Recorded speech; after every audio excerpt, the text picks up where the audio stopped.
ఒకప్పుడు గోదావరి గ్రామం దగ్గర చిన్న పల్లెటూరులో చిన్ను అనే బాలుడు ఉండేవాడు. అతనికి ప్రకృతి అంటే చాలా ఇష్టం. ప్రతి ఉదయం పక్షుల కిలకిలారావాలతో లేచి చెట్ల మధ్య పరుగెత్తడం అతని అలవాటు.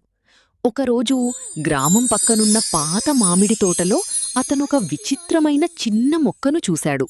ఆ మొక్క ఆకులు బంగారు రంగులో మెరిసిపోతూ ఉండేవి. చిన్ను ఆశ్చర్యపోయి ఆ మొక్కకు ప్రతిరోజూ నీళ్లు పోసి ప్రేమగా చూసుకునేవాడు.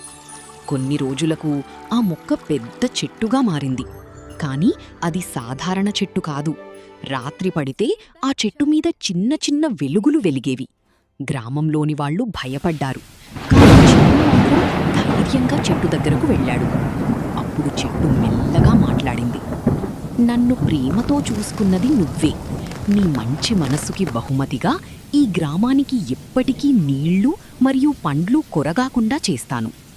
ఆ రోజు నుంచి గ్రామంలో ఎండకాలం వచ్చినా బావులు ఎండిపోలేదు. పంటలు ఎప్పుడూ పచ్చగా ఉండేవి. గ్రామస్తులు చిన్నూని ఎంతో ప్రేమించారు. చిన్ను అప్పుడొక విషయం తెలుసుకున్నాడు. ప్రకృతిని ప్రేమిస్తే ప్రకృతి కూడా మనల్ని ప్రేమిస్తుంది.